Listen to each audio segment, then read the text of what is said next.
In a southern town where land means power and history runs deep, a 93-year-old black grandmother refuses to sell her farm to a white gang set on forcing her out. They see her as old, alone, easy to intimidate. But when they threaten her, she makes one call. What they don't know is her grandson isn't just family. He's a Navy SEAL commander with over 200 combat missions and a lifetime of ghosts buried in that soil. The threats would come, and when they did, they wouldn't just spark a defense, they'd ignite a war. Before we go any further, comment where in the world you are watching from, and make sure to subscribe because tomorrow's story is one you don't want to miss. The morning mist clung low over the fields like a ghostly veil, drifting lazily between ancient oaks and rolling gently above the sprawling green rows Loretta Freeman had nurtured faithfully for over 70 years. At 93,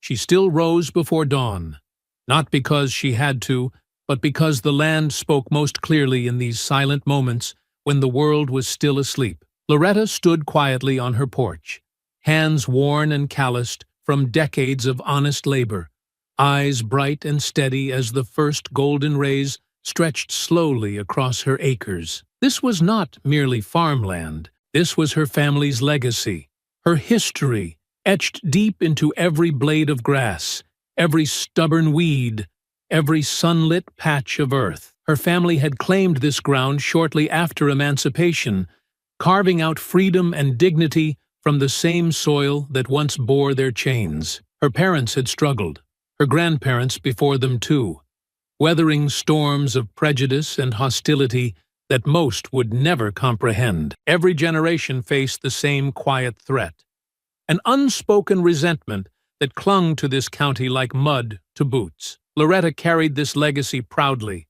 her head held high even as her shoulders bore the invisible weight of history. In her small rural Louisiana town, racial tensions simmered quietly, hidden behind polite smiles, careful nods, and conversations that hushed too quickly when she entered a room. Loretta understood that beneath this quiet facade, bitterness lingered like smoke after a fire. The hatred here never completely vanished. It waited patiently, biding its time for another opportunity to ignite. Now, she felt that hatred creeping closer. She heard the unmistakable crunch of tires on gravel long before the sleek black truck appeared, kicking up clouds of dust on the long dirt driveway connecting her farmhouse to the world beyond. Loretta knew that vehicle.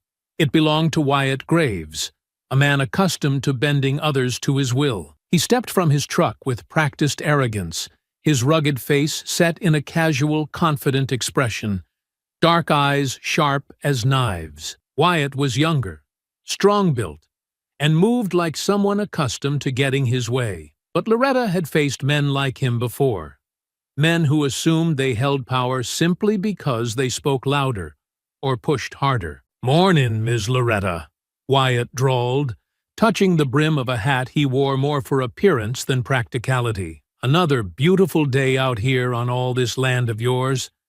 Too much land for just one old lady, don't you think?" Loretta stood tall, her gaze unwavering. "Land ain't got age or gender, Wyatt.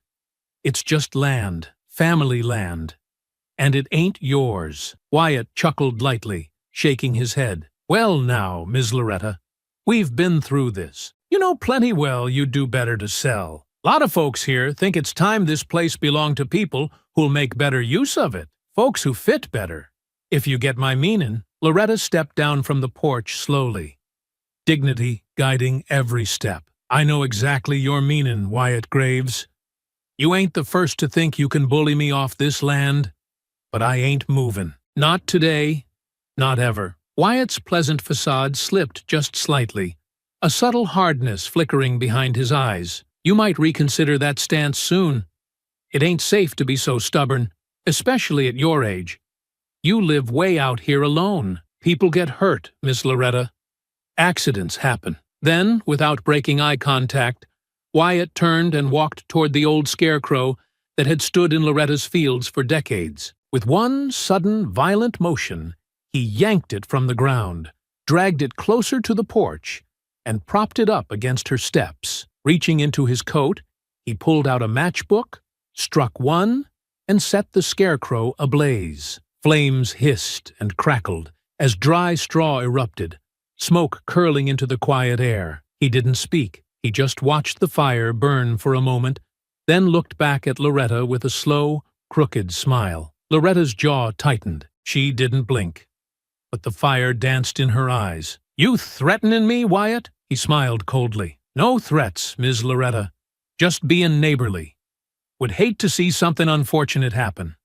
Out here, help ain't always close by." Loretta's voice dropped, firm but steady. "My family's been protecting this land since long before you were born. You think threats and your racist notions of who belongs where will scare me off? You're mistaken." Wyatt stepped closer, narrowing his eyes. "Careful with accusations, Ms. Loretta.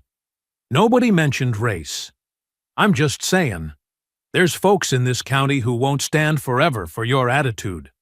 One day soon, your stubbornness is gonna cost you, maybe cost you dearly." Loretta drew herself up, meeting his gaze fearlessly. "You go right ahead and do whatever it is you think you have to. But remember, this land's seen worse men than you try and fail." Wyatt hesitated, a flicker of uncertainty crossing his face at her defiance. He backed away slowly, masking discomfort with a smirk.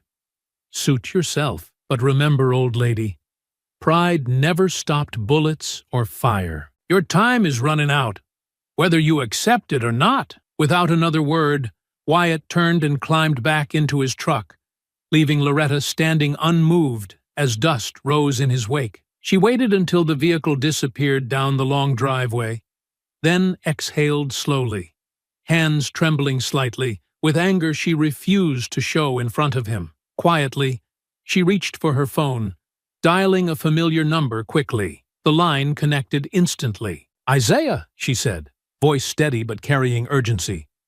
"I need you home. Things here are worse than I thought.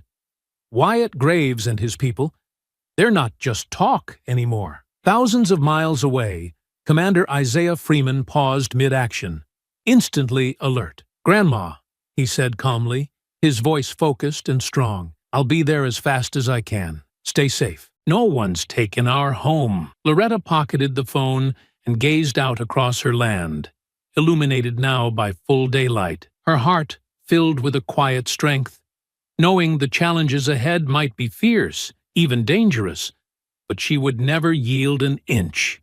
She had fought and won before. This time would be no different. Commander Isaiah Freeman stood motionless inside a small, dilapidated building in a village whose name wouldn't appear on any map back home. Outside, explosions echoed distantly, flashes punctuating the pre-dawn darkness. Dust and smoke hung thick in the air, muffling distant shouts and the occasional burst of gunfire. Despite the chaos surrounding him, Isaiah's breathing remained steady, his mind sharply focused. Beside him crouched Dante "Doc" Harris, Isaiah's most trusted friend and teammate, eyes scanning the perimeter through the narrow crack of a boarded window. Doc glanced briefly toward Isaiah, reading instantly the subtle tension tightening his friend's jaw. "What's wrong, Commander?" Doc whispered softly, barely audible above the distant explosions. Isaiah hesitated, fingers briefly gripping the satellite phone that had just delivered Loretta's urgent call from home. "It's my grandma," he finally said, voice low, betraying nothing but controlled intensity. "Trouble at home. It's serious." Doc nodded solemnly, instantly understanding. "Say the word, and I'm with you." Isaiah gave a quick, decisive nod, and then pressed the comm at his ear. "Echo 1, this is Freeman. Extraction point confirmed. Mission accomplished. We're pulling out." "Copy, Freeman. Extract inbound. Hold your position." In minutes, their small extraction team swept silently through the shadows, Isaiah and Doc moving with fluid precision. They reached the rendezvous point swiftly, the helicopter descending through swirling dust and darkness, blades roaring above. Within hours, Isaiah was airborne again, flying westward toward home, his thoughts racing. Loretta's voice still echoed clearly, strong but filled with an urgency he'd rarely heard from her. Isaiah knew the toughness of the woman who raised him. If she was worried, it meant the threat was dangerously real. By late afternoon the following day, Isaiah stood firmly on familiar ground, staring up the winding driveway toward Loretta's farmhouse, now bathed in golden sunlight. Doc stood quietly beside him, eyes moving methodically across the landscape, scanning for threats out of instinct. "This place still peaceful as you remember?" Doc asked cautiously. Isaiah's eyes narrowed. "Peaceful was never the right word for this place, Doc. Looks quiet, but there's always been something boiling beneath." Doc grunted knowingly. "Understood. How serious we talkin'?" Before Isaiah could answer, the low rumble of an engine cut sharply through their conversation. A familiar black truck moved toward them down the long driveway, aggressively kicking up dust. Wyatt Graves pulled up sharply just yards from where they stood, stepping out and casually leaning against the hood, radiating arrogant confidence. "Well, well," Wyatt drawled, sizing them both up dismissively. "Looks like Ms. Loretta's called in some help. Y'all must be her city boys come to play heroes?" Isaiah held Wyatt's gaze, unwavering. "I'm Isaiah Freeman, Loretta's grandson. This here's my friend Doc. And you must be Wyatt Graves." Wyatt's expression tightened slightly. "She mentioned me, huh? Good. That'll make this easier. This ain't your business, friend. Best take your buddy here and go right back where you came from." Isaiah didn't blink. "My grandma called me home. That makes this my business. You want to explain why you've been harassing a 93-year-old woman?" Wyatt stepped forward, shoulders squared aggressively. "Careful, Freeman. Your grandma's mouth has already caused enough trouble. Folks around here got rules about respecting your betters." Doc laughed dryly, stepping slightly forward beside Isaiah. "Sounds like you might be the one confused about respect." Wyatt's eyes flared angrily. He motioned behind him, and two of his men stepped quickly from the truck.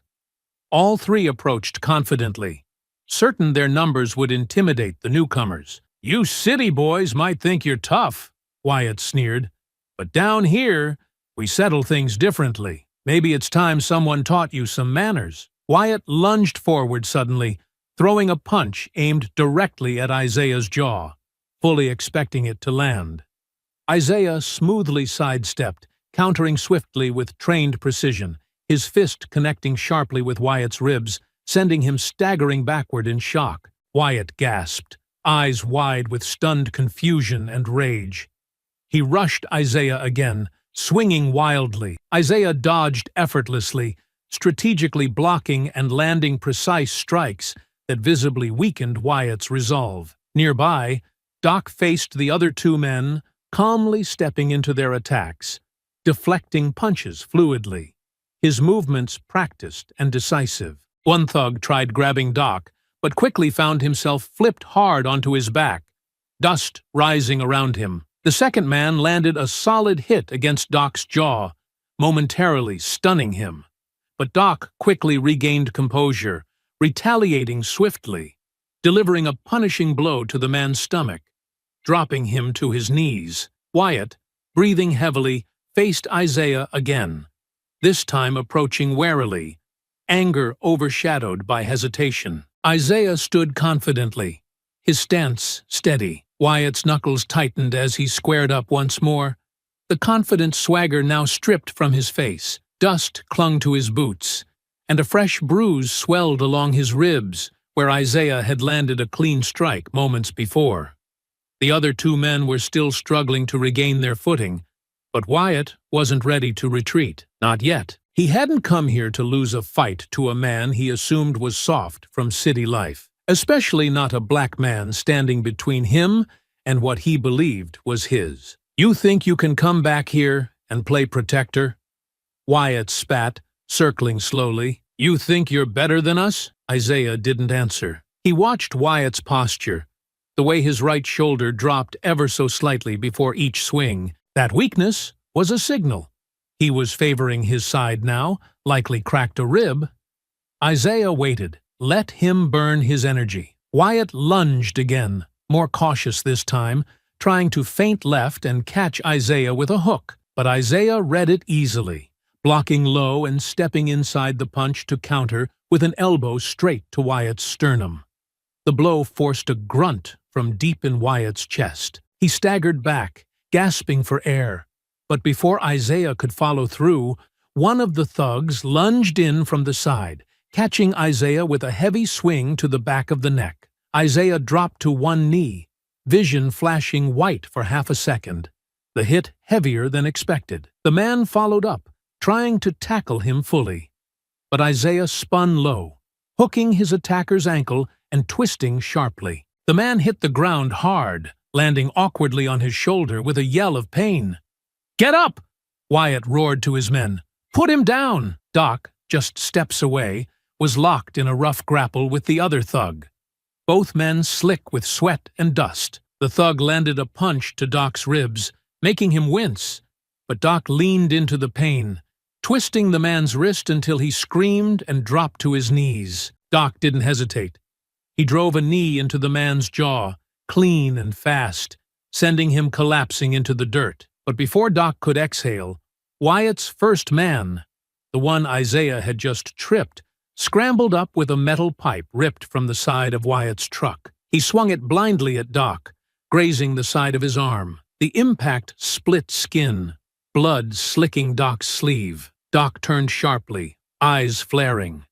Not with panic, but with precision. He pivoted, stepped inside the next swing, and drove his fist into the man's throat with practiced control. The thug dropped the pipe, choking, stumbling back with wide, gasping eyes. Isaiah was back on his feet now, facing Wyatt again. This time, Wyatt had drawn a folding knife, the blade glinting in the sun as it snapped open. "I told you," Wyatt growled, chest heaving. "I ain't playin'." Isaiah's stance shifted, hands lowered, his tone colder than before. "Then stop talking." Wyatt came at him in a flash, slashing low, fast and dirty. But Isaiah had seen it before. Dozens of times in tighter corners, worse places, under fire. He pivoted, catching Wyatt's wrist mid-swing, redirecting the momentum, then driving his own elbow into Wyatt's face. The sound of bone hitting bone cracked through the air. Wyatt dropped the knife, blood streaming from his nose. Isaiah didn't stop. He grabbed Wyatt by the front of his shirt, spun him, and slammed him hard against the hood of his own truck. "You brought this on yourself," Isaiah said, through gritted teeth, pinning Wyatt's face to the metal. "You walk into a fight not knowing who you're dealing with. And now you found out." Behind him, Doc stood over the two other men, breathing heavily. Both were down, groaning, bleeding, their aggression beaten out of them with clinical precision. Isaiah released Wyatt, who collapsed against the truck, barely standing. Blood smeared his shirt and forehead, his breath ragged, his fight gone. "I don't want to see you near this land again," Isaiah said, calm but cutting. "No more visits, no more messages. You show your face here again, and next time, it won't be your nose that breaks." Wyatt wiped blood from his face, hatred burning behind his dazed eyes. "You don't know who you're messin' with." Isaiah stepped forward, close enough that Wyatt flinched. "No, you didn't, but now you do." Wyatt stumbled into the driver's seat, shaking, his pride shattered. His men dragged themselves up, clutching their injuries, and piled in silently. The truck peeled out moments later, fishtailing in the dirt as it disappeared down the road. Doc glanced over at Isaiah, his shirt ripped and arm bleeding. "I thought we were just coming to visit your grandma." Isaiah didn't smile. He stared after the fleeing truck, jaw tight. "This wasn't a visit. This is a war." He turned, walking back toward the porch where Loretta stood silently in the doorway, her eyes full of pride and pain. "We're gonna need to prepare," Isaiah said as he passed her, voice steady. Loretta nodded once, her voice low. "We already are." The next morning broke with no sound but the rustle of cypress trees and the low creak of Loretta's old screen door swinging open. Isaiah stood near the edge of the porch, eyes scanning the horizon, posture still and tight. Behind him, Doc finished wiping down the gash on his arm from yesterday's pipe hit, tying a clean bandage tight with practiced ease. "Anything?" Doc asked, stepping beside him. Isaiah shook his head. Quiet. Too quiet. Graves isn't the type to sulk. Doc glanced toward the barn, where Loretta had been tending to the livestock like nothing had happened. She's strong. Isaiah nodded. She always has been, but this isn't just about her anymore. He's gonna come back. And not just with fists this time. Later that afternoon, Isaiah and Doc drove into town to survey the situation and gather supplies. Whispers followed them wherever they went. Some curious, some hostile. At the general store, eyes lingered a little too long. At the feed shop, conversation quieted when they walked in. But not everyone looked away. Sheriff Hank Grayson caught up to them as they were leaving the hardware store, stepping out from his cruiser parked beneath the shade of an old pecan tree. "Commander Freeman," he said, removing his hat and wiping his brow. "Doc," Isaiah nodded slowly. "Sheriff." Grayson glanced around the quiet street, then leaned in slightly. "You stirred up a hornet's nest, son. Word is Graves limped into the clinic last night swearing he got jumped by outsiders." Doc smirked. "Outsider's a funny word for a man defending his grandmother." Grayson gave a dry chuckle, but his eyes stayed sharp. "You boys didn't just knock around a gang leader. You disrupted an arrangement." Isaiah's brow furrowed. "Arrangement?" Grayson looked down the street again before speaking lower. "I've been holding my tongue for too long. Graves isn't just some loud-mouthed bully.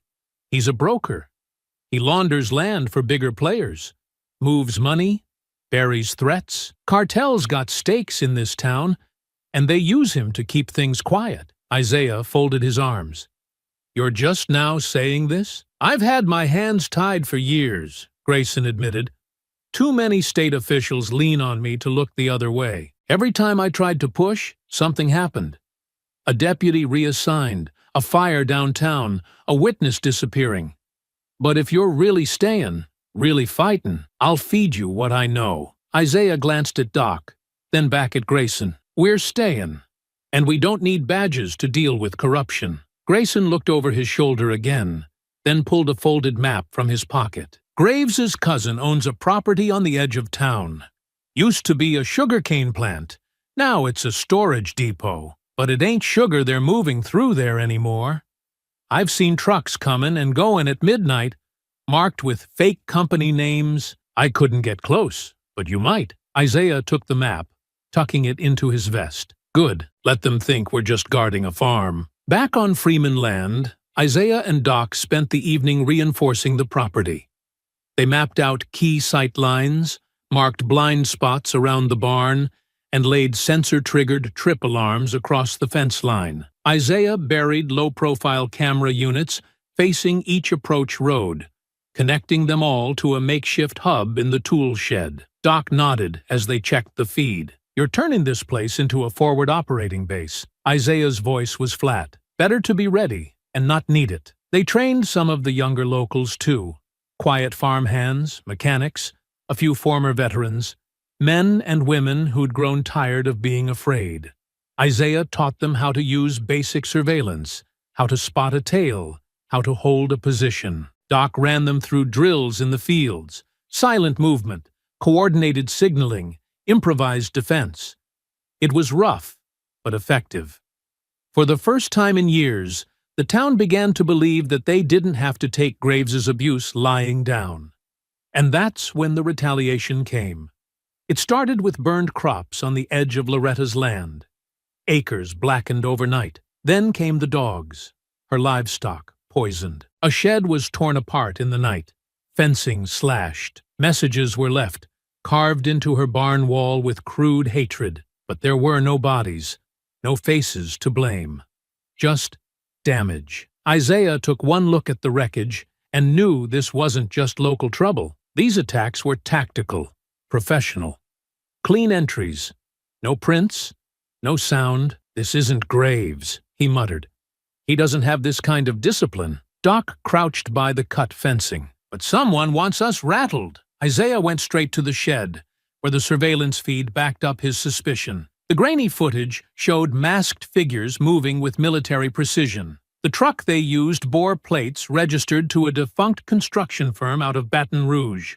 A shell company, like Grayson warned. Doc examined the files they recovered from the shed's servers, connecting timestamps and movement logs. These aren't random vandals. This is an op, controlled, timed. Isaiah's eyes narrowed as the pieces clicked into place. This farm isn't just about land. It's about position, transport. It's a corridor for smuggling. He opened a local GIS map, cross-referencing elevation data and shipping routes. Loretta's property sat at a vital junction. Rivers, backroads, and access to distribution networks stretching across 3 counties. The farm was perfect cover for discreet logistics, and whoever had been using it before, they were furious about losing access. Isaiah's voice turned sharp. They're not just trying to scare us off. They're trying to erase evidence. He looked out at the fields, the same fields his grandfather had plowed by hand, that Loretta had fought to keep for decades. Now, they were the battleground for something far bigger. He turned to Doc. "We're not dealing with a gang anymore." Doc nodded grimly. "We're dealing with a network." Isaiah's jaw clenched as he stared toward the road where Wyatt Graves had disappeared. "And we just declared war on it." The following morning, the town square was unusually busy. Folding chairs were set out on the courthouse lawn. Local vendors lined the walkways with lemonade, pies, and jars of pickled okra, and the buzz of conversation floated beneath the canopy of a cloudless sky. But Isaiah saw through it. Beneath the polite smiles and weekend charm, tension simmered. Too many glances shot in his direction. Too many half-finished greetings. The town was watching, and not all of them were friendly. At the center of it all stood Mayor Eli Landry, smooth-talking, silver-haired, smiling in a crisply pressed blazer like a man running for re-election. Isaiah watched from a distance, arms crossed, as Landry stepped to the podium set up beneath the old magnolia tree and tapped the mic lightly. "Ladies and gentlemen, we stand here today united, not divided by recent tension. I've heard your concerns, and I want to reassure you, no one will be forced from their land. Especially not Ms. Loretta Freeman." A ripple of applause moved through the crowd. Loretta, seated near the front, gave nothing but a quiet stare. "I've spoken with law enforcement and personally asked Wyatt Graves to stand down. I want peace in our community. I want respect for our elders, our traditions, and our future. And anyone threatening that peace will be dealt with swiftly and fairly." Doc leaned in toward Isaiah without shifting his gaze. "He's greasing the wheels." Isaiah's voice barely moved. "He's building cover." When Landry stepped off the podium, he made a deliberate pass by Loretta's row, offering a small smile and handshake. His eyes flicked briefly toward Isaiah. Briefly, but enough. It wasn't courtesy. It was a warning. Bodisi that night, under a moonless sky, Isaiah and Doc moved like shadows through the dense edge of pine and sugarcane just outside of Miller's Hollow, the old sugarcane plantation that Sheriff Grayson had warned them about. On paper, the property had been abandoned for over a decade, officially listed as an agricultural loss after a flood wiped out the fields. But according to Grayson, it hadn't stayed empty. Trucks came and went at odd hours, always unmarked, always careful. Isaiah set up a surveillance rig just beyond the tree line. Motion sensors and night vision cameras tucked into the brush. They waited in silence as crickets sang around them, and the occasional owl cut through the dark with a lonely cry. At 2:17 a.m., headlights crept up the dirt path. A black box truck, no logos, no plates, rolled smoothly through the old iron gate, which opened without a driver stepping out. Isaiah raised his camera and snapped clean stills. Doc watched through binoculars, recording timestamps. "They're not growing sugar anymore," Doc muttered. "No," Isaiah said. "They're moving weight. Crates, unmarked. Probably drugs, weapons, or both." Doc scanned the perimeter. "Think Landry knows?" Isaiah zoomed in on the truck's cab. "He doesn't just know, he's tied to it." By morning, Isaiah was walking into City Hall, calm but deliberate. He moved through the lobby with purpose, bypassing the receptionist with a short nod. Landry's office door was open. He stepped inside. Mayor Eli Landry was standing by the window, sipping from a white mug. "Commander Freeman," he said without turning. "To what do I owe the pleasure?" Isaiah didn't stop moving. "Why was Wyatt Graves in your office 2 nights ago?" Landry turned slowly, his smile polished. "Wyatt's a concerned citizen. Passionate, maybe a little dramatic." Isaiah stood squarely across from him. "He's a cartel puppet, and you're pulling strings on both ends." Landry's smile didn't waver. "Now that's a dangerous accusation, son. I've stood by this town for over 20 years. From behind a desk while it rots," Isaiah snapped. "The sugarcane depot at Miller's Hollow. Your name's on the title through 3 different shell companies. We have trucks on video. We know the routes. You think you can pacify this town with handshakes and speeches while laundering for traffickers?" Landry set the mug down slowly. "You have no idea the forces you're playing with. You're just a soldier, Commander. You follow orders. You don't understand what keeps towns like this from collapsing." Isaiah leaned forward, voice low. "Towns like this don't collapse. They get gutted from the inside by men like you." Landry's smile thinned. "Be careful, Isaiah. Your name might carry weight in the military, but around here, you're just a man out of place.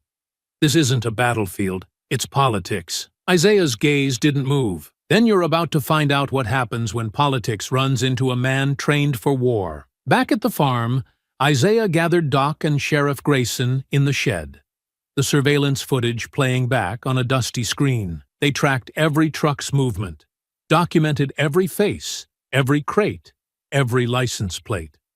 Grayson handed over a thumb drive with old tax records, shell company transfers, land grants, donations linked to cartel fronts, all tied back to Eli Landry. "He's not just turning a blind eye," Grayson muttered.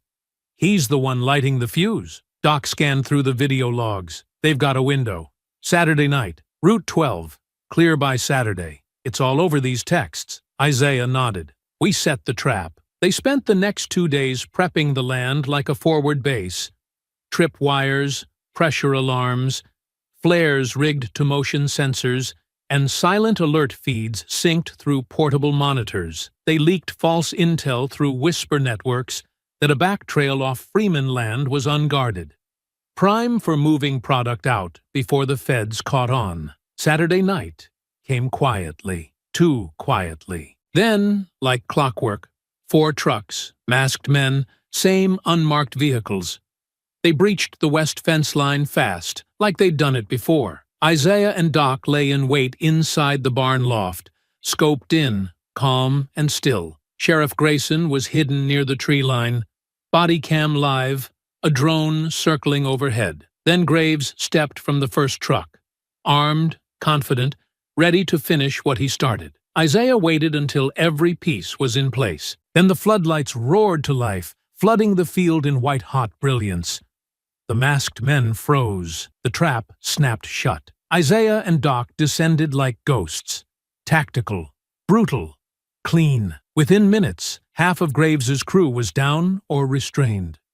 The others scattered, only to be corralled by Grayson's team hiding in the dark. Isaiah took Graves down himself, pinning him in the dirt with a knee to the back and a fist gripping the collar of his shirt. "Who gave the order, Wyatt?" Graves groaned. "You're dead, Freeman. You don't know who you're messing with." Isaiah slammed him down again, dust rising from the impact. "Who gave the order?" Graves finally looked up, breath ragged. "Landry! Landry gave it all." Isaiah stood slowly, heart pounding but face unreadable. The lies, the parades, the speeches. It all led here. He turned to Doc, voice level. "This doesn't end with Graves." Doc's eyes were locked on the road, already thinking ahead. "It ends at the top." And back in town, in the polished wood halls of City Hall, behind the smiling eyes and practiced charm, Mayor Eli Landry had no idea the storm now headed straight for him. The sun cast long amber lines across the Freeman land, stretching through the fields like veins of fire as Sunday church let out, and folks slowly drifted toward the town square. Whispers carried across front porches and under shade trees. No one missed what had happened the night before. Floodlights blazing in the dark, gunfire echoing faintly through the woods, trucks speeding off down the back roads before dawn. But now, the story was spreading in full. Wyatt Graves had tried to storm Loretta Freeman's land, and he lost. Word traveled fast in a place like this, faster than truth could keep up. Some versions had Isaiah fighting off 10 men alone. Others said Sheriff Grayson showed up with a federal task force. But one thing became clear to everyone. Something had changed. Isaiah didn't hide from it. He stood before the congregation of First Baptist of Whitefield that same afternoon, not at the pulpit, not as a preacher, just in front of the steps, his voice calm and steady, hands open at his sides. "I didn't come back here to start a war," he said, meeting their eyes, "but I won't let anyone destroy what my family built. We've been quiet too long. We've looked the other way when Graves and men like him used fear to control this town. That ends now." He paused as the murmurs settled. Some people looked away.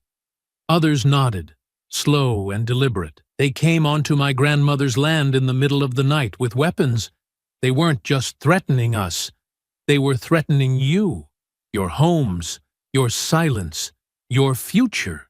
So I'm asking, not for permission, but for partnership. We're building defenses. We're organizing. And if you've had enough, we'll take this stand together." There was a stillness. Then a voice spoke up from the left side of the crowd. Harold Duncan, a wiry mechanic in oil-stained overalls. "I got 2 sons. Ain't gonna let 'em grow up scared of white trucks driving slow past our house. You tell me where to be." Then came Clara Bell, who ran the feed store. "I can get y'all supplies. Quiet. No paper trail." And then more. "A nod here," A whispered. "I'm in." What began as tension cracked open into something deeper. Resolve. That night, Isaiah, Doc, and Sheriff Grayson mapped out contingency plans in the barn. They split the land into defensive quadrants, trained the volunteers on how to watch without being seen, and set up signal systems using old lanterns and mirrors for communication at distance. They built more motion alarms and buried trip sensors across the western field line. The direction they expected retaliation, the retaliation came faster than expected. 2 nights later, just past 11 p.m., a low thrum rolled across the horizon. The sound of motorcycles, distant but approaching. Isaiah, standing at the edge of the porch, tapped twice on the side of the banister. Doc emerged from the tool shed. Grayson pulled up silently in his cruiser and cut the engine. "They're coming in fast," Doc said, scanning the field monitor. 4 bikes, 1 pickup trailing. Same old game. Intimidation, lights off, no plates. Isaiah turned to Grayson. "Let them get close. We want them to commit." They waited behind cover as the gang crossed onto the Freeman land, headlights still off, dust kicking up behind them in the moonlight. The lead biker tossed a bottle of gasoline toward the chicken coop, sparks flickering from a lit rag. The flame didn't reach the ground. Isaiah moved first, fast and clean, intercepting the throw mid-air with a tackle that sent the man flying. Doc flanked the second rider, dismounting him with a brutal elbow to the ribs and a sweeping leg kick that dropped the bike and rider in one fluid motion. 2 others tried to circle, but Grayson stepped out from the shadows with a pump shotgun leveled clean and steady. "Put it down!" he growled, voice clear and sharp. "Now!" The men froze. One dropped his chain. The other tried to bolt, but a tripwire caught his ankle and sent him face first into the dirt. The pickup skidded to a stop 50 yards out. The driver reversed, tires spinning. But it was too late. Doc fired a warning shot into the air, and Grayson pulled the cruiser into the path, lights flashing red and blue. By the time it was over, 3 men were zip-tied in the grass. 2 others limped into the dark, leaving behind bikes and weapons. Isaiah stood over the wreckage, his voice steady as he spoke to the nearest man. Face bloodied, nose broken. "You're gonna tell Graves this land is watched, and if he sends anyone else, they won't walk off it." Grayson stepped beside him. "And tell your mayor it's official now. I'm filing charges." The man coughed, spitting blood. "Won't stick." Grayson bent low. "Maybe not before, but I ain't the same man I was yesterday. By morning, the story was all over town. Sheriff Grayson had helped stop an ambush. Graves's men had been arrested or run off. Isaiah Freeman hadn't backed down. People who once stayed silent began speaking up. A local builder offered fencing supplies. A teacher brought flashlights and batteries. Young men started arriving on the Freeman land with rolled sleeves and quiet nods, ready to dig posts or stand watch. Even the pastor sent over fresh bread and a message: "We're not afraid anymore." Doc looked out across the field as the sun broke through the tree line, watching the volunteers finish repairs from the night's damage. "It's starting to shift." Isaiah nodded, arms crossed. "Graves doesn't just have a fight now." He paused. "He's losing the town." The rain fell steady and cold the next morning, washing the red dust from the roads and filling the ditches that ran along the edge of Freeman land. Isaiah stood alone inside Loretta's old barn, the scent of wet wood and diesel heavy in the air. Doc worked quietly at a folding table nearby, piecing together encrypted files pulled from the burner phone one of Graves's men had dropped during the last ambush. Each click of the keyboard echoed like a distant drumbeat. They hadn't slept much. Isaiah's fingers hovered over a dusty crate in the corner, one that hadn't been opened in years. Its lid was sealed shut with leather straps and a rusted lock. Loretta had always kept it hidden. Last night, after patching up a broken fence post, she handed Isaiah the key with no words, just a long, knowing look. He hadn't opened it until now. The lid creaked open. Inside were old manila folders, brittle at the edges, and a faded photograph of his parents, Samuel and Patrice Freeman, smiling in front of the house, Loretta's younger face in the background, laughing. There were property records, too, handwritten notes in his father's blocky script. One page caught Isaiah's eye immediately. Disputed deed boundaries.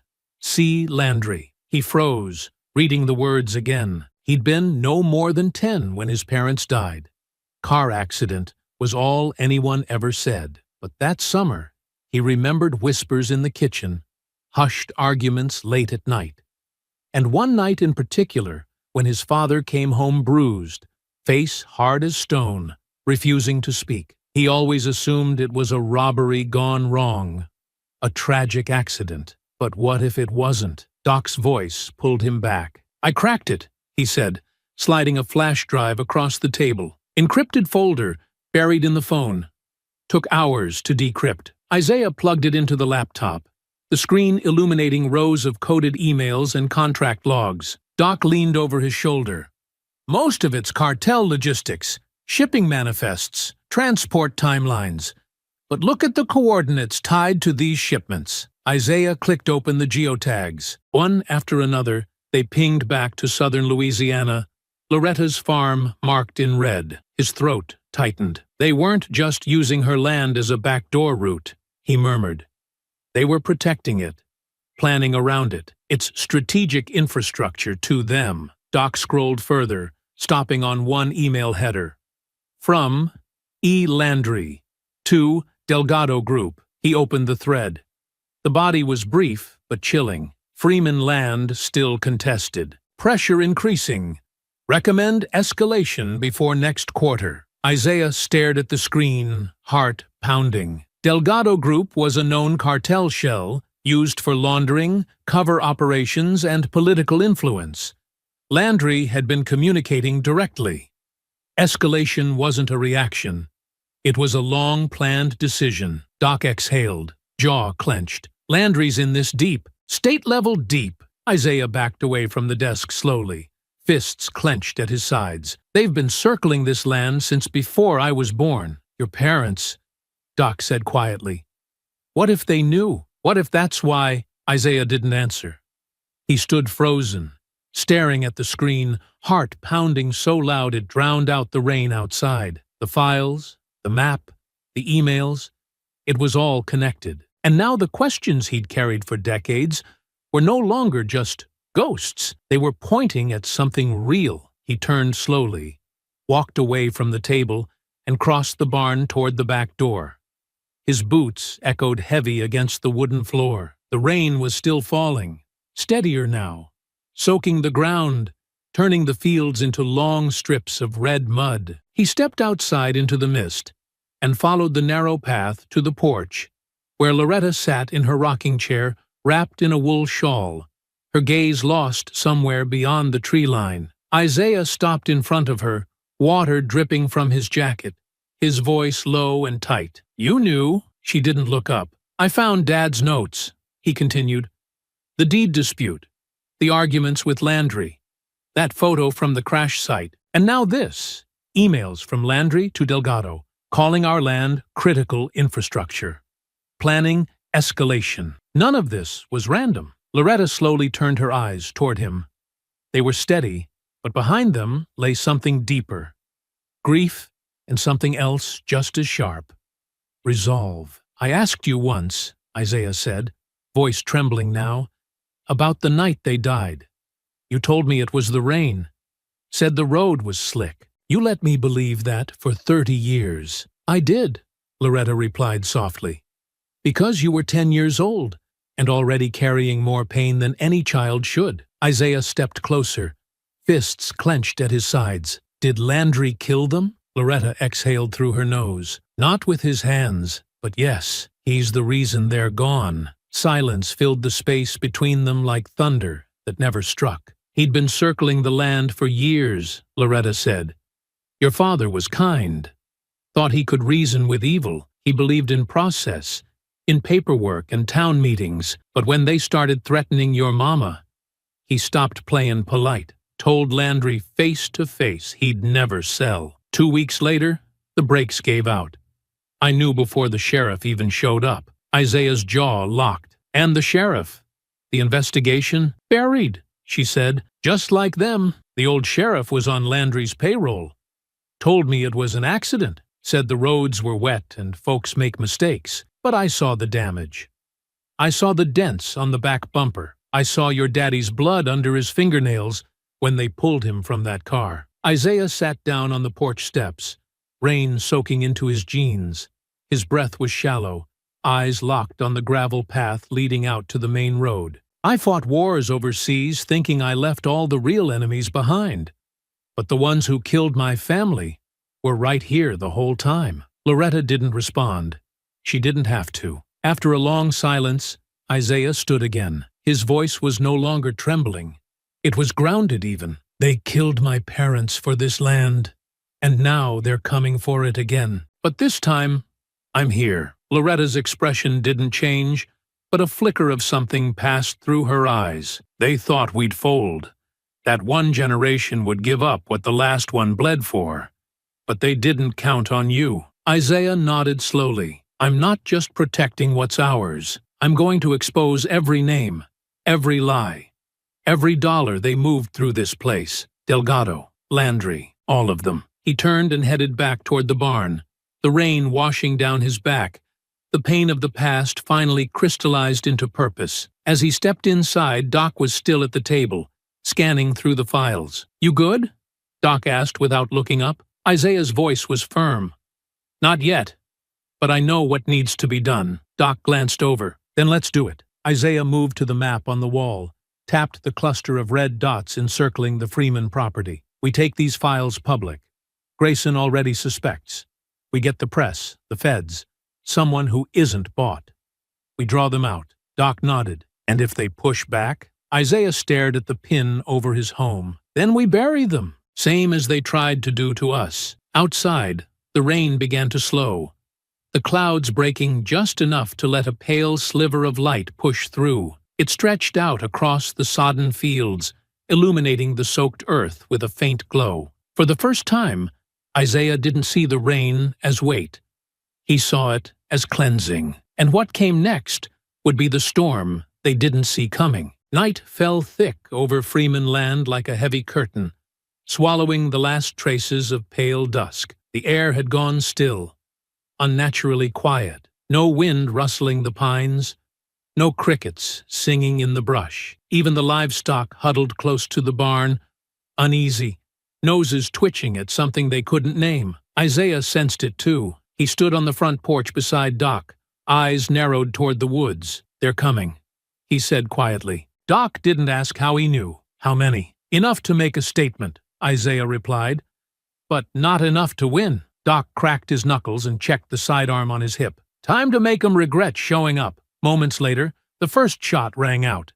A single crack from the tree line near the north fence. It wasn't aimed to kill, it was meant to scatter. Then came the roar of engines. 2 trucks burst through the lower field gate, lights off, barreling through rows of crops, crushing soil and stalks beneath thick tires. Isaiah moved fast, signaling with 2 sharp hand gestures.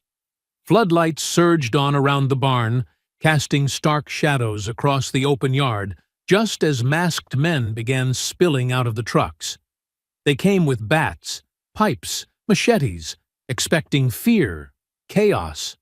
Instead, they got fire. Isaiah dropped the first 2 with clean shots from the upper loft, 1 to the leg, 1 through the shoulder. Doc moved like a ghost, flanking from the barn's west side, sweeping the legs out from one attacker before driving a boot into his chest and yanking the next to the ground by the collar. They fought without waste. No yelling, no panic. Every move was a lesson in precision, but the numbers kept coming. A Molotov flew from the second truck and shattered against the edge of the shed, fire licking up the wooden siding. Doc grabbed the emergency hose and doused it quickly, but the damage was done. The air filled with smoke and the metallic tang of burning oil. "They're trying to force us out!" Doc shouted over the crackle. "Corner us!" Isaiah checked the advancing figures in the tree line. "They want us to chase. Let's give them what they want." He and Doc dropped back from the open yard, retreating toward the swamp line behind the property. An area they had pre-mapped and booby-trapped days ago. They disappeared into the shadows just as Graves's men charged the porch. But no one was there. The woods welcomed Isaiah and Doc like old comrades. Dark, wet, unforgiving. They slipped through the cypress and knotted roots, moving in silence, heads low, bodies fluid. Motion sensors clipped to trees pinged softly in Isaiah's ear, marking movement behind them. "They're splitting into 2 teams, Doc whispered, "trying to flush us into the basin." Isaiah smirked. "Bad idea." They led the pursuers deeper, where footpaths turned to slick mud trails, and every step became a gamble. One man fell into a camouflage trench and cracked his leg with a sickening snap. Another triggered a noise trap, a burst of blanks that echoed through the woods, making them fire blindly in panic. Isaiah emerged from behind a rotting log, grabbed a man by the collar, and drove him face first into a tree trunk. Doc came down from the trees above, knife in hand, silently subduing another and dragging him into the underbrush before his teammates noticed he was gone. By the time Graves arrived, panting, red-faced, and armed, half his crew was down or scattered, and the forest echoed with the groans of men who had underestimated the wrong land, the wrong family, the wrong soldier. He fired blindly into the dark, furious and frustrated. "Come out and face me, coward!" Isaiah's voice cut through the trees, calm and sharp. "You walked into a fight you can't win, Graves. Just like before. You think you can scare me?" Graves yelled, spinning. "You think hiding in the woods makes you a hero?" "I'm not hiding," Isaiah said, now behind him. "I'm hunting." Graves whipped around, but too late. Isaiah struck with a brutal forearm to the side of the head, knocking him off balance. The 2 men crashed into the mud, trading punches, raw, close, personal. Graves fought like a man with nothing left, wild and dirty, landing a hard elbow to Isaiah's temple. Isaiah staggered but recovered, slamming Graves down and locking his knee across his chest. "I should finish this right here," Isaiah growled, breath sharp. "For my parents. For every life you've ruined." But then came the sound of sirens in the distance, Sheriff Grayson's signal. Backup, finally coming. Flashlights began to pierce through the forest as deputies moved in. Isaiah stood, leaving Graves coughing in the mud. "You're not worth the bullet." Doc emerged nearby, bruised and muddy but standing strong. "Looks like the town heard the noise." Isaiah nodded. "Good. Let them see him like this. Let them see what's really running this town. As the deputies cuffed Graves and loaded his bleeding men into the backs of trucks, the townspeople began to gather along the edge of the property, drawn by the commotion, the smoke, the fire. They saw the damage to the barn, the blood in the fields, but more importantly, they saw who had fought back and won. Loretta stood in her doorway, watching it all with quiet defiance, arms folded, eyes locked on the trail of red and blue lights winding down the road. Graves, head down and bleeding, was shoved into the back of a cruiser. He didn't speak. He didn't look up. The dawn after the ambush was gray and bitter, the kind of sky that refused to warm. Smoke from the scorched shed still hung low over the Freeman fields, mixing with the morning fog as Isaiah sat in the barn's back office, staring at lines of data on his laptop screen. His knuckles were scraped raw, and his temples throbbed from the fight the night before. But none of it compared to the tight coil forming in his chest now. He had spent most of the night cross-referencing data from Delgado's encrypted network with regional law enforcement archives, records Grayson had once claimed were lost, sealed, or simply didn't exist. But Isaiah wasn't using a normal login. He had patched through a backdoor still buried in the state's internal system, something he and Doc had used on overseas black site recoveries. What he found chilled him. There, buried beneath years of tampered logs and doctored crash reports, was an internal memo dated 2 weeks before his parents' deaths. Subject: Samuel Freeman. Surveillance initiated. Recommend coercive asset involvement. The memo had been signed by a local official under pressure from a regional enforcement liaison, and that liaison was listed as Sheriff H. Grayson. Isaiah leaned back in his chair, fists clenching at his sides. Every muscle in his body stiffened as the name blinked back at him from the screen. Grayson, the man who had claimed to be tired of corruption, the man who helped them set traps, the man who had shown up with backup after the farm ambush. Isaiah had let him in, trusted him, believed he was part of the solution, but he had been part of it from the very beginning. Doc stepped into the barn, wiping his hands with a rag. Got the south perimeter reset. That trip line held better than I thought. What's wrong? Isaiah turned the screen toward him.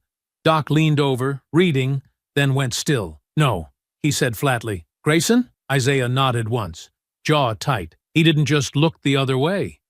He signed the order. He was the contact coordinating pressure against my dad. He buried the investigation afterward. Doc blinked slowly. He said he couldn't get anyone to listen. Said he lost people trying to push back. He lied. Isaiah said coldly. He's been lying for decades. Isaiah didn't wait.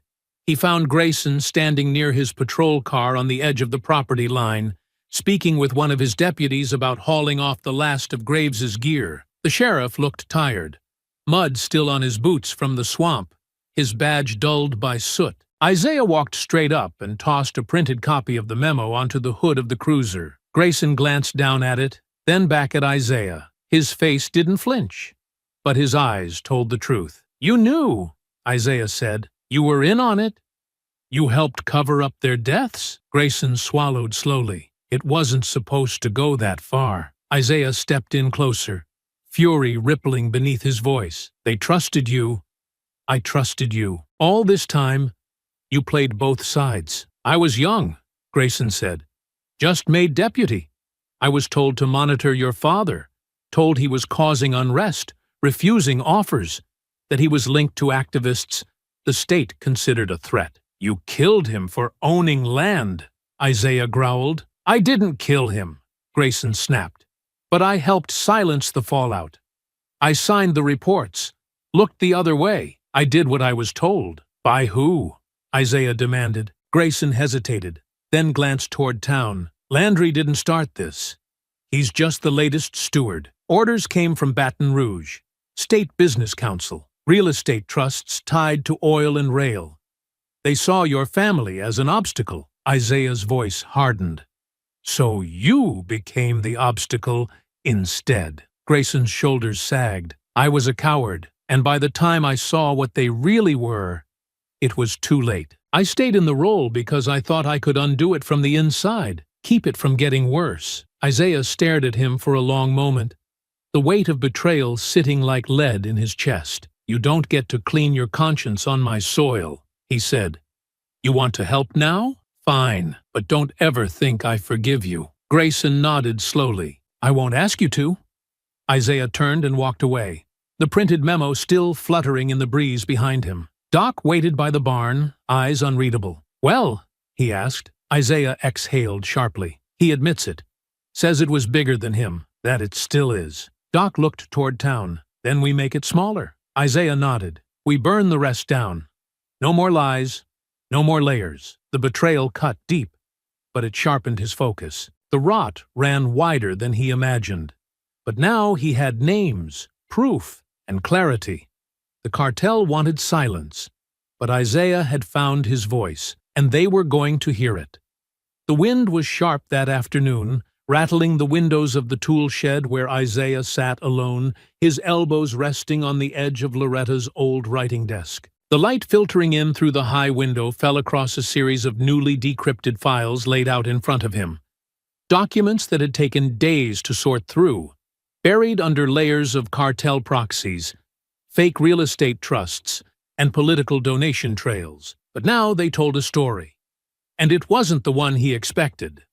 One file had no digital tag, just a scanned image of an old letter, dated September 1988. It bore the Freeman name, but it wasn't Samuel's handwriting.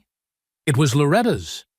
Isaiah's eyes moved slowly over the page, disbelief growing with every word. It was a written agreement, disguised as a land use accommodation, between Loretta Freeman and a political consultant out of Baton Rouge. The language was vague on the surface, full of euphemisms about infrastructure cooperation and temporary access rights.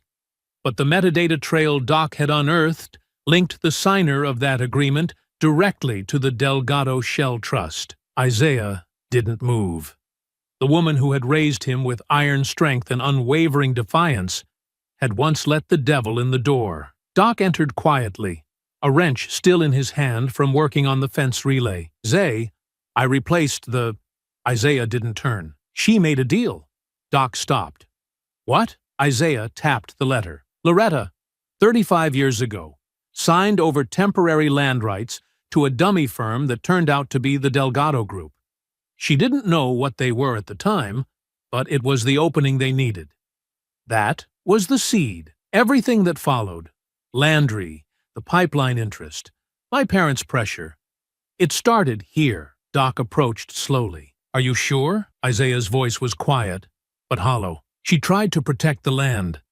Thought she was outmaneuvering a crooked official, but she gave them access. And once they were in, they never left. Doc rubbed the back of his neck. Damn. Isaiah stood, the paper still in his hand. All this time, I thought we were standing on something clean. I thought this was about defending our legacy. But the truth is, we're fighting to preserve something that was compromised from the beginning. You think she knew what it would become? Isaiah shook his head slowly. No. But it doesn't matter. That one signature gave them the route they needed. My father refused to renew it. That's when the pressure started. That's why they were killed. The words tasted bitter in his mouth. Later that evening, Isaiah walked out to the porch where Loretta sat, shelling peas like she did when he was a boy. The sun was setting behind her, turning the sky a burnt orange, long shadows stretching over the earth. He stood in silence for a long moment. I found the letter, he said finally. She didn't stop shelling. I figured you might. You made a deal. She nodded once. I did. Why? Loretta looked up at him, eyes glassy but firm. Because they were gonna take it anyway. Isaiah's brow furrowed. You didn't think to tell my father? I did, she said. He was furious. Said I gave the devil a foothold, and maybe I did. But I was tired, Isaiah. I had 2 sons, a sick husband, and men coming to our door every week with briefcases full of paper and quiet threats in their voices. Isaiah's voice cracked. You thought giving them a sliver would satisfy them? I thought I could buy us time, she said. I thought I was being smart, strategic, but I underestimated what they were. I didn't know Delgado. Not then. I thought it was a state project, some infrastructure hustle. They promised it would never touch the house, the fields, our name." She paused. "Your father never forgave me. He tried to undo it. And they punished him for that. I've lived with that every day since." Isaiah turned away, jaw clenched. "So, I've been fighting to save a legacy, built on a deal with murderers." Loretta's voice stayed low. "You've been fighting to stop them from finishing what I helped start. There's a difference." Isaiah didn't answer. She looked down at the bowl in her lap. "There ain't a family in this country that got through clean, Isaiah. Not one. We survive. We compromise.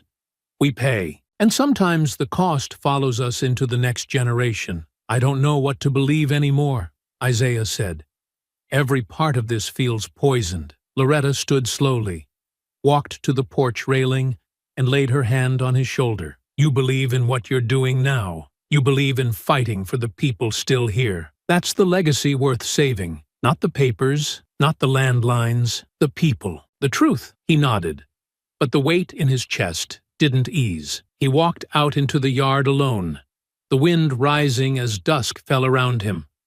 What once felt like sacred ground now felt uncertain, still worth defending, but for reasons that no longer fit the story he had always been told. And somewhere deep inside, he wondered if the war he was fighting was even his to finish. But he wasn't done yet. He couldn't be, not until every secret was out, not until every mask was torn off. The night came down hard, heavy with the smell of smoke and wet earth. The fields were silent now, the chaos of the attack behind them, but a different kind of storm still churned deep inside Isaiah. The truth had sunk in, slow and steady like cold water filling his chest, drowning everything he thought he understood. Loretta's letter, the deal, the slow bleed of power from one generation to the next. And through it all, his career, his convictions, the fire that pushed him through wars and grief, none of it had been clean. It was built on a foundation cracked from the start, shaped by a lie no one ever intended to tell out loud. He sat alone in the barn, shoulders slumped forward, elbows resting on his knees, staring into the dim light of the oil lantern swaying from the rafters. Every breath felt heavier now. He thought of his father's hands, worn and strong, guiding his grip around the handle of a shovel. He thought of his mother humming in the kitchen as she peeled sweet potatoes in the same rhythm each night. They had died believing they were fighting for something pure. But even they had been deceived. Even he had. The barn door creaked softly. Isaiah didn't look up. He knew it was her. Loretta stepped inside, slowly, her footsteps quiet against the floorboards. She was wrapped in her shawl, but she looked older tonight, thinner, like the weight of what she carried had finally begun to show in her bones. She didn't speak at first, just stood near the crates, watching him. "I thought I was doing right," she said gently. Isaiah didn't move. His voice, when it came, was low and tired. "You were the one who taught me to never deal with snakes. I know. You said we don't let them buy us, no matter how nice the offer." She nodded. "I said that too late." Isaiah finally looked at her, eyes hollow. "Why didn't you just tell the truth?" "I was afraid of what it would do to you," she said, stepping forward. "I watched your father try to shoulder everything on his own, watched it tear him apart. And when they came for him, I truly thought, if I just held it all inside, it would die with me." She stopped a few feet from him, her hands trembling, but it didn't. It festered. It poisoned everything. And now here you are, standing in the middle of a war I helped light a match for. Isaiah looked away, jaw tightening. "You don't have to forgive me," she whispered, "but you deserve to know everything." She reached into her coat and unfolded a second letter. "After your parents died, Landry came to me himself. He said it was a shame what happened. Said he could make sure nothing like that ever happened again if I just cooperated quietly going forward. No more resistance, no more headlines." She held the paper out. "I told him no," she said. "That time I said no, but it was too late. He already had what he needed from me years before. And he reminded me of that every single year, every election, every harvest. Isaiah took the paper, but didn't read it. His voice was barely a whisper. "You lived with that all this time?" Loretta's eyes brimmed, but she didn't let the tears fall. "Every day, every time I walked this land, every time I looked at you, I watched you grow strong because of what happened. You wanted to fight for something good. You became a warrior because the world tried to take everything from you. I just never had the heart to tell you it was me who opened the door in the first place." The silence that followed stretched long and cold. Outside, the wind picked up again, rustling the cane fields beyond the fence line. Isaiah finally stood, tall and still, his face unreadable. "I went to war thinking I was avenging something sacred," he said. "Every mission, every fight, I kept telling myself I was carrying my father's name, protecting the bloodline. I built my whole life on a lie." "No," Loretta said firmly, stepping closer. "You built your life on truth. The truth of who you are, of what this land means, of why it matters. The lie was mine, not yours. But everything you became, that came from you." Isaiah's breath caught. His chest heaved once, and for a moment he looked like a boy again. Tired, confused, furious, and wounded. "I needed you to be clean," he said. "I needed at least one thing in this fight, to be pure." "I'm not pure," she said. "I'm just a woman who tried to save what she loved, and failed in ways I couldn't see till it was too late." She reached for his hand. He let her. "But I never stopped loving you," she said. "Never stopped praying that you'd come back, that maybe, by standing your ground, you'd do what I couldn't, finish what your father tried to begin." Isaiah looked down at their hands, calloused against wrinkled, the weight of generations pressed into that one touch. He could have pulled away. He didn't. He let the silence sit between them a while longer, letting the grief and shame and disappointment rise like a tide, and then pass. What had been broken couldn't be undone. But maybe, just maybe, it could still be repaired. "I forgive you," he said softly. Loretta inhaled sharply, lips parting. Isaiah held her gaze. "Not because I understand it, not because it's easy, but because I have to. If I carry this anger into the fight ahead, it'll eat me alive." He stepped back, squared his shoulders. "You did what you thought would protect the family. So did Dad. So did Mom. And now it's my turn." Loretta nodded slowly, her voice hoarse. "And you're doing it right." Isaiah turned to the door, but paused. "No more secrets. From here on out, we fight together." Loretta wiped her eyes and gave a small smile. Together. That night, under a darkening sky that bled softly into shades of ash and violet, Isaiah stood at the edge of the Freeman field. His boots pressed into the damp earth that had been fought for, bled on, and finally reclaimed. Not by conquest, but by community. The smell of turned soil mixed with burnt wood drifted faintly through the breeze, and across the property, warm halos of newly mounted floodlights began to cast their glow over the fence lines, each bulb humming faintly like a promise against the darkness. The land, once stalked by fear and silence, was no longer quiet, but alive with the low murmur of people working. Not hired hands, not strangers, but neighbors who had finally decided that enough was enough. Doc moved steadily near the southern fence, his shirt damp with sweat, and his sleeves rolled up past the elbows as he worked beside two young men from town, their hands blistered and dirty, but moving with clear purpose as they laid fresh sensor lines across the softened earth. Further up the trail, a pair of old-timers from the church carried scrap beams salvaged from the half-collapsed shed, their laughter rising briefly through the cool air as they shared some half-remembered story about cottonmouths and stubborn mules from a time long gone. The sight struck Isaiah not with sentiment, but with something quieter, something rooted deeper than relief. It wasn't just rebuilding. It was reclaiming. For the first time in days, maybe weeks, the land felt steady beneath his feet. Not because it had been secured, but because the people on it had chosen to stay. The crunch of gravel behind him broke his reflection. Isaiah didn't turn immediately.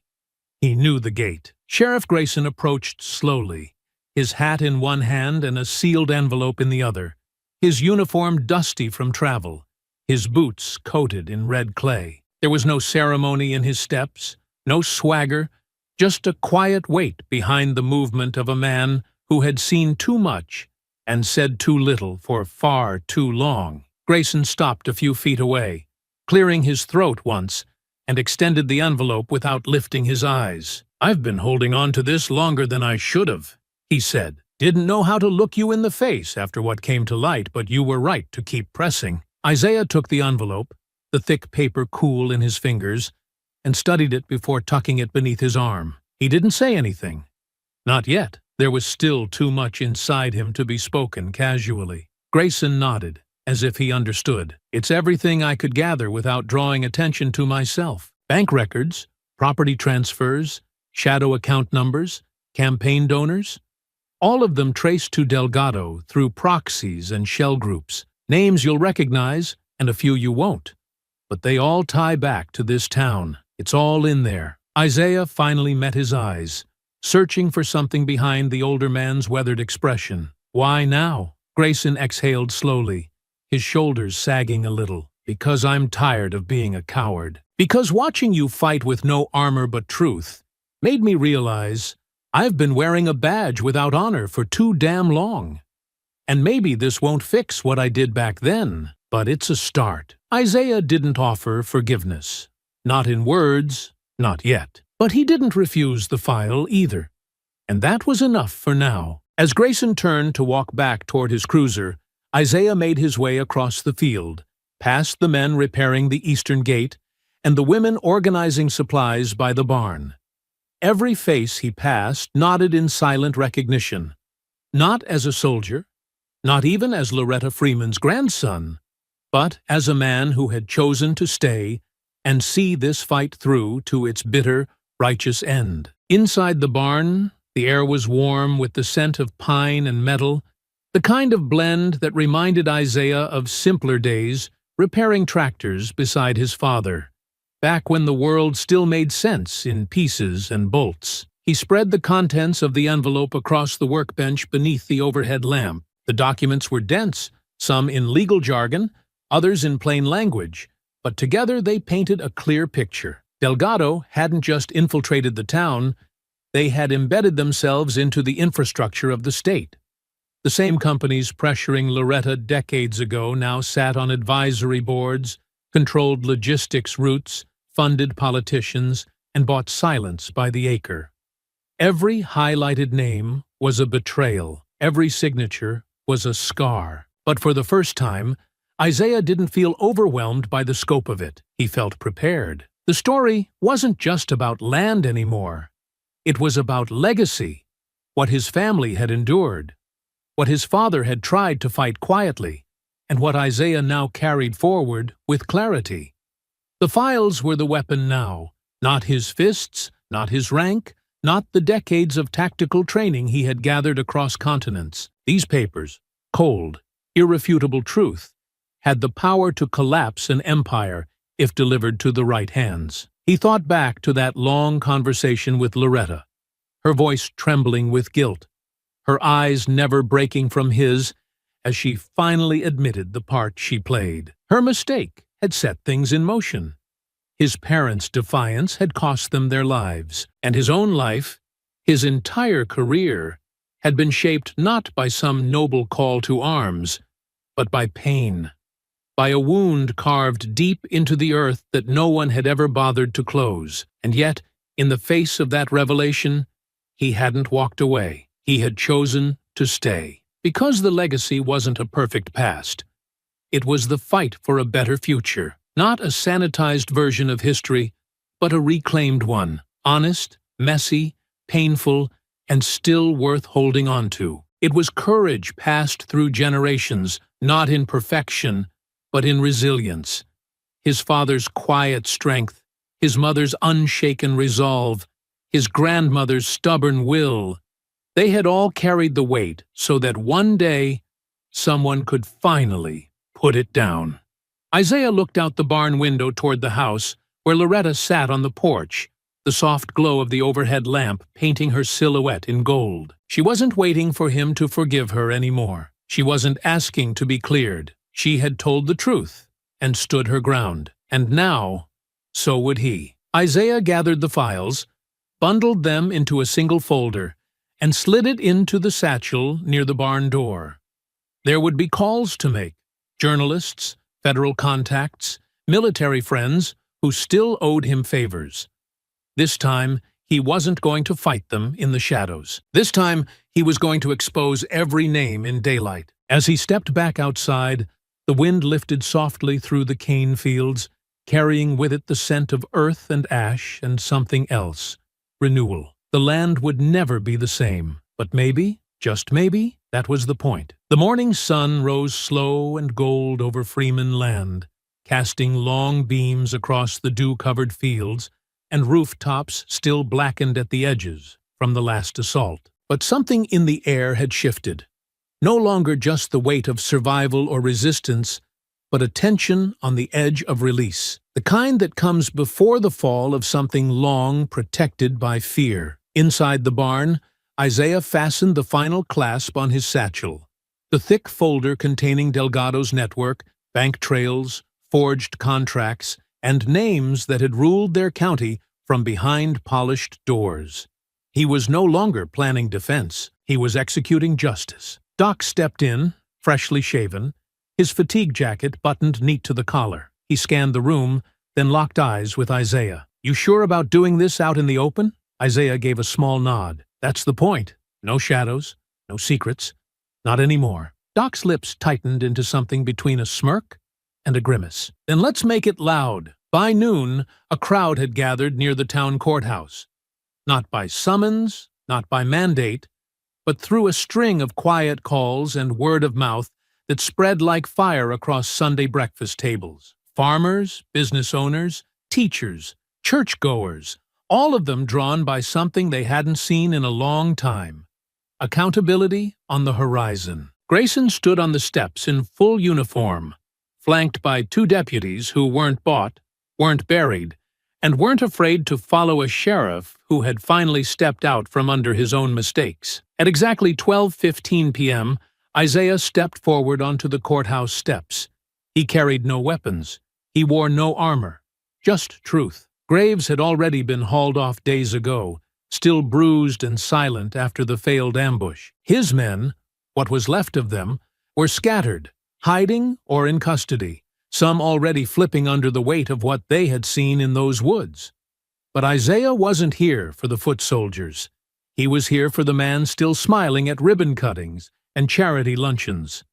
The man who sat in the mayor's office behind polished wood, acting as if none of the blood ever touched his hands. Mayor Eli Landry. The courthouse doors opened. Landry stepped out as if summoned, in his usual dark blazer and soft southern grin. For a moment, he looked amused, until he saw the folder in Isaiah's hands, until he realized the crowd wasn't here to honor him. Isaiah raised his voice, not with volume, but with clarity. "For years," he began, "this town has been strangled by the illusion of stability, by men who said they were protecting our values while lining their pockets with blood money and laundering corruption through deeds and silence." He opened the folder and held it up. "These are the documents linking Mayor Landry to cartel-backed shell groups, to Delgado, to every deal and infrastructure project that was meant to bleed this land dry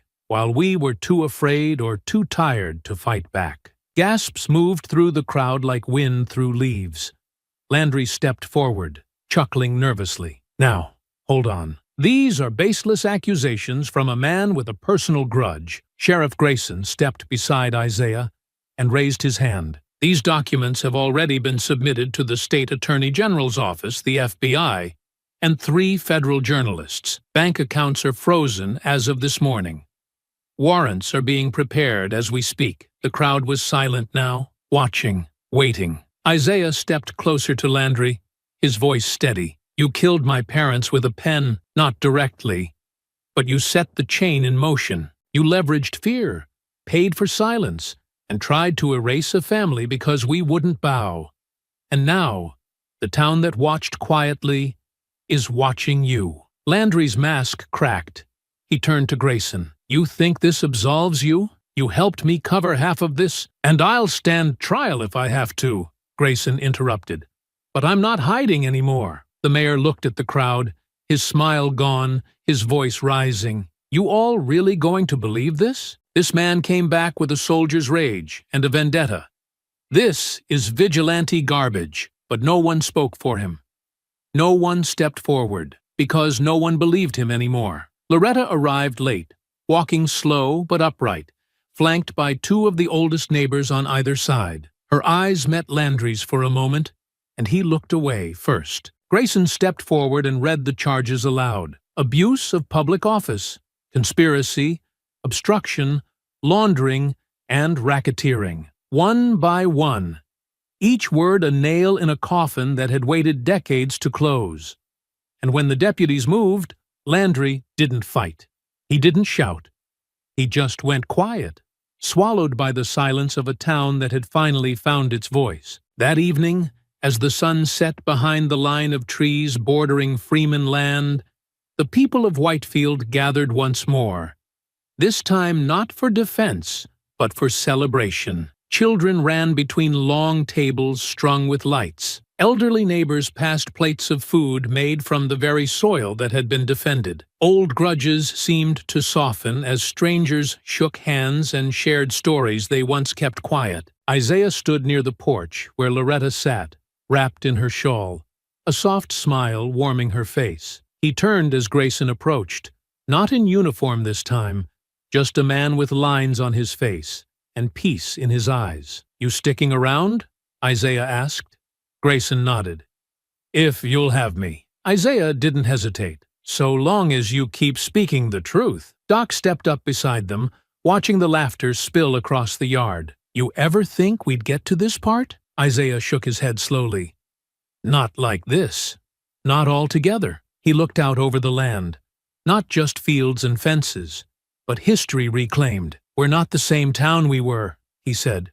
"We're not going back." Loretta raised her glass. "And we're not hiding anymore." In that moment, as the stars began to pierce the sky and the sound of voices carried into the night, there was no need for walls, for weapons, for warnings. The battle had been won, not by force alone, but by truth, by unity, and by the power of a community that refused to be divided any longer. The Freeman land stood quiet again, but this time it was not silence. It was peace. The moon hung high over the delta, casting cold light across the swampland where the final remnants of corruption hid like wounded animals. The cartel compound, a fortified sugarcane processing plant retrofitted into a makeshift smuggling base, sat tucked behind tall fences and brush, guarded by motion sensors, rotating spotlights, and men with blood on their hands. They thought no one would come this far. They thought the town had already laid down its arms. They didn't count on Isaiah Freeman.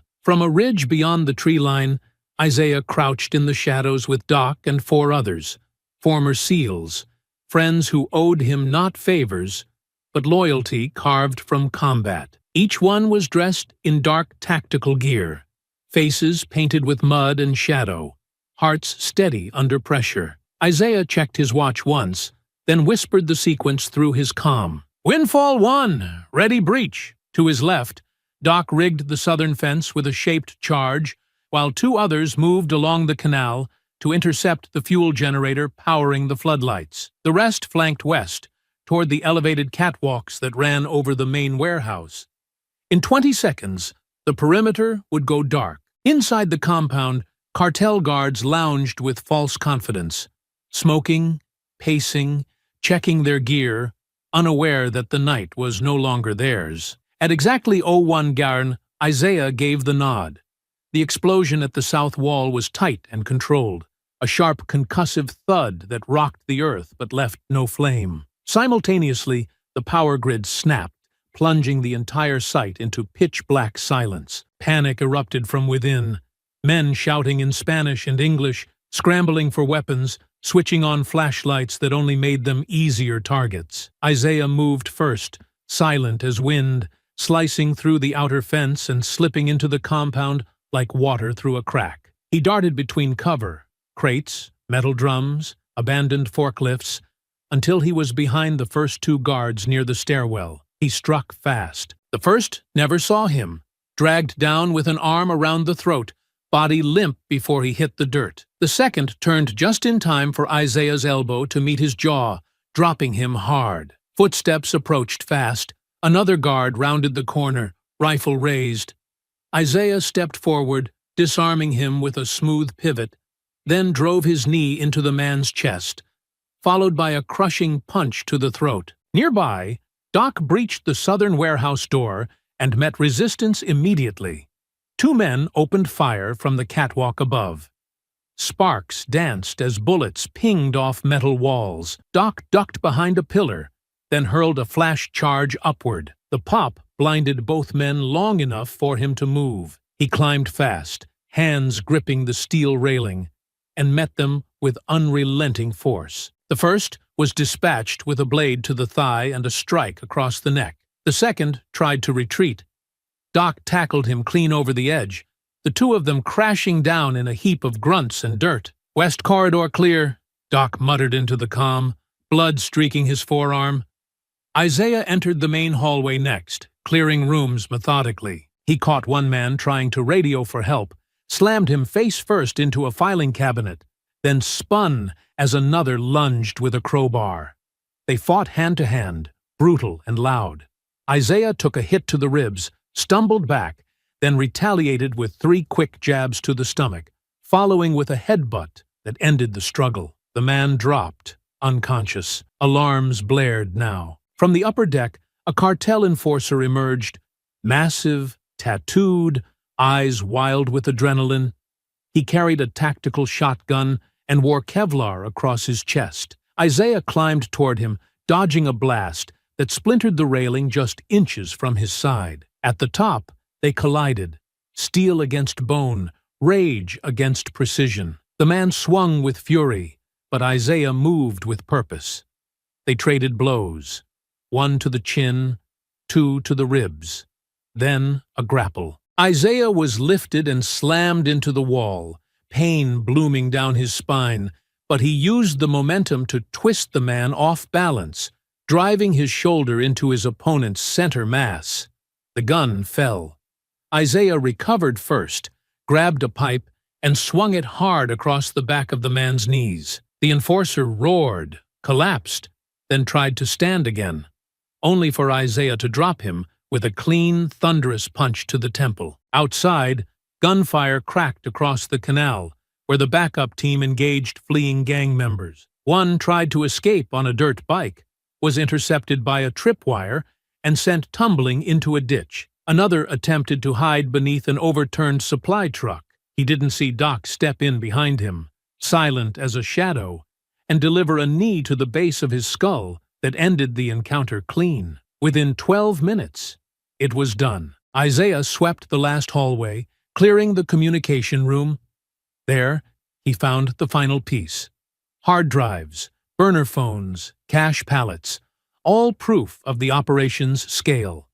The room stank of desperation and secrecy.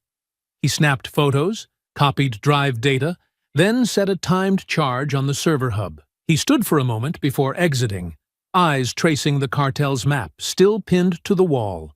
Routes, payoffs, coded names. This was the heart of it. And now, it would be ash. Minutes later, the compound burned, contained, controlled, but final.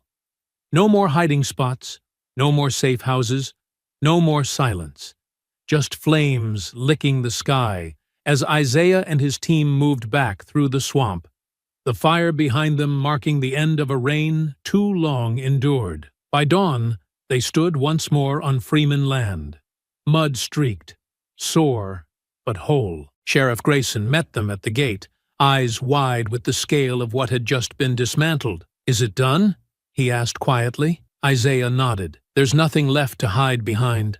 The network's burned, The chain's broken. Grayson looked out toward the road. Then I'll see to it that the pieces never come back. As sunlight broke over the treetops, casting gold across the farmhouse and fields, Isaiah removed his gloves and looked out over the land. There was blood in the soil, yes, pain in its past. But now, there was also freedom. The sun had barely cleared the tree line when the first federal convoy arrived.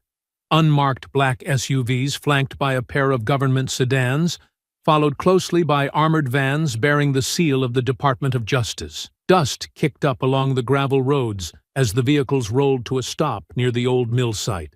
Now nothing more than ash and smoldering steel bones. The local news vans weren't far behind, their antennas rising like silver stalks in a new kind of field. For the first time in decades, Whitefield wasn't being ignored. Inside the courthouse, federal agents began cataloging evidence.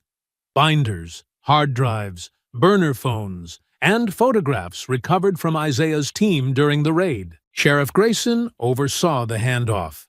No longer the conflicted man clinging to shadows, but a lawman finally stepping into the light, guiding the investigators through the chain of corruption he had once helped conceal. His confession had already been submitted, signed, detailed, unflinching, and it had done what none of them expected.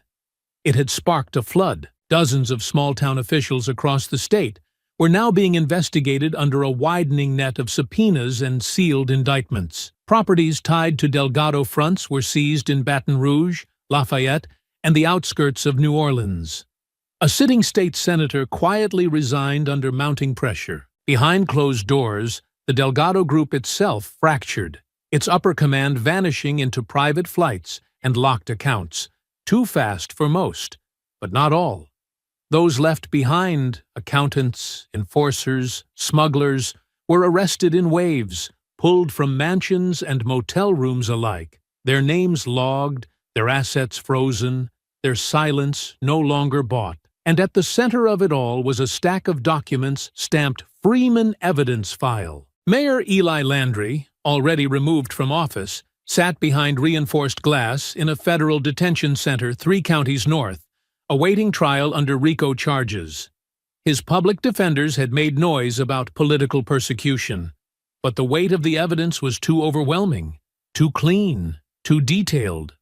Wire transfers, recorded calls, signed contracts, all tracing back to the moment he helped orchestrate the death of Samuel and Patrice Freeman. He refused to speak Isaiah's name. Even now, stripped of power and title, he still clung to his delusion of control. But control was gone. Wyatt Graves sat in a separate facility, cut off from his contacts, disavowed by Delgado, reduced to a name on a docket no one would defend. He tried to cut a deal early on, offering up supply chains, regional handlers, backdoor communication methods, but what little he knew had already been burned in Isaiah's raid. His information was stale, his leverage gone, and so he sat. Conviction was a formality. Back in Whitefield, the cleanup began not with machines, but with people. Community meetings shifted from whispered rumors to open plans. The local farmers' cooperative, once manipulated by cartel-backed brokers, reclaimed their voting rights and installed new leadership. The high school, once underfunded and overlooked, received a wave of anonymous donations traced back to veteran groups Isaiah had quietly contacted. A new mural began on the side of the old grain elevator, one of Samuel and Patrice Freeman, arms locked, the fields behind them gold and eternal. Loretta watched it unfold from her porch most mornings, a mug of chicory coffee in hand, the quiet hum of tractors in the distance blending with the sound of hammering and children's laughter. The town wasn't healed, not completely, but it was no longer silent, no longer afraid. She and Isaiah didn't speak much of the raid. They didn't have to. It was written in the dirt, in the restored fences, in the way people nodded when they passed, not out of fear or obligation, but respect. Doc remained for a few more weeks, helping coordinate local security, then returned home to his family with a firm handshake and an unspoken promise. He'd be back if needed. Sheriff Grayson stayed. He made no speeches, just worked, rebuilding trust brick by brick, attending town halls, admitting to what he'd done, answering hard questions without hiding behind a badge. Some forgave, some didn't, but none could deny he was doing the work. As for Isaiah, he returned to the fields, not to escape, but to anchor himself. He walked the rows his father once walked, hands brushing over cane and cotton.